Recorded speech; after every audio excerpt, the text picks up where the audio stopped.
Doktoram da bu özek urushi meselesi hakikaten uzundan buyon davom qilyapti Amerika Xitoy o'rtasida. Masalan, mushqatimmi Trump 5 noyabr saylanib chiqqandan keyin necha kun 4-5 kun bo'la bo'lmay 11 noyabrdan tartib Tayvandagi shu TSMC şirketi hamda ilg'or o'zak ishlab chiqarish shirkati Xitoydagi xaridorlarga uqtirish chiqarib 7 nanometr yoki undan tuvan bo'lgan ilg'or o'zaklarni ta'minlamaydiganligini, bu buyruqni Amerikadan tushganligini bildirgan bir xabar chiqdi. Biz buni albatta xabarimizdan berdik. Demak, ya'ni Tayvandagi bu shirkatga Amerika xohlaganda buyruq bera oladigan saviyadami? Ya'ni hamda chunki davomli nurg'un qatim deyishyapmiz, tamam ayrim suhbatmi qildim bu o'zak masalasida.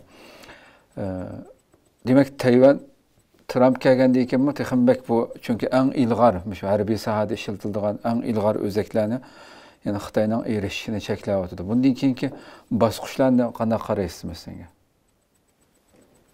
Hamda bu Tayvan bilan Xitoyning orasi bag'an siri jiriklashyapti. Xitoy bilan Tayvan arasındaki ticaretlerme burunqidek ravan emas ve burunqidek Tayvan jiq pul topadigan bunda ahvollarma tugayotir. Hem de bunda bir paytda Tayvanning şu Amerika xalqaroga yani Avrupa Birligiga ichilish lazım. Çünkü Tayvanning iqtisodi Xitoyning bozoriga bog'lanib qolgan. O Xitoyga onu bunu satmasa Xitoyma onu bunu cheklagandan keyin Tayvanning iqtisodiga ziyon berib kelyapti. Xo'sh. Bu sebepten Tayvan şu g'arb dunyosiga ichilish ve bozor izlashninki nimasiga kiryapti, qo'yib kiryapti. Bu tegi Amerikada bir azroq bo'lsin bir bozor var, bu texnoloji jihatdan. Ama Avrupa pazarlarına tam to'liq kirgani yo'q.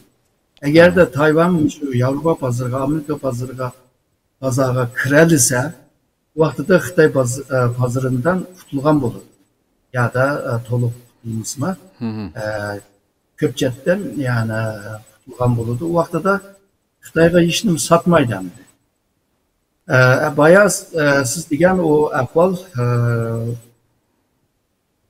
Tayvan hükümetinin ki ağam bir karar bile Xitoyga satmaydigan bir karar çıktı deb xabarda anda çıktı ama o nima tadqiqotchilar bu nima munozirchilar o Amerika'nın bilan bo'ldi deydi. Bu mu ihtimal var yani.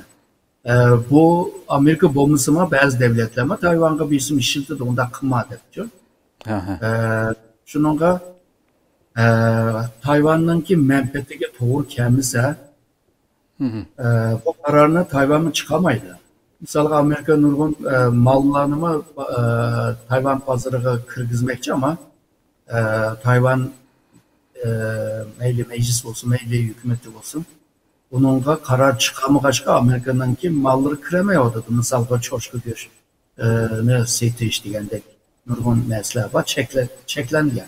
Yani Amerika'nın bir buyruğu da kılalısa nurgun aşı sahadaki seçişimi aslında bu buyruk düşüreleydi. Hoş. Bu iki tarafının ki belki biz bilmeydiğen düşürür bir gelişim buluşumu mümkün.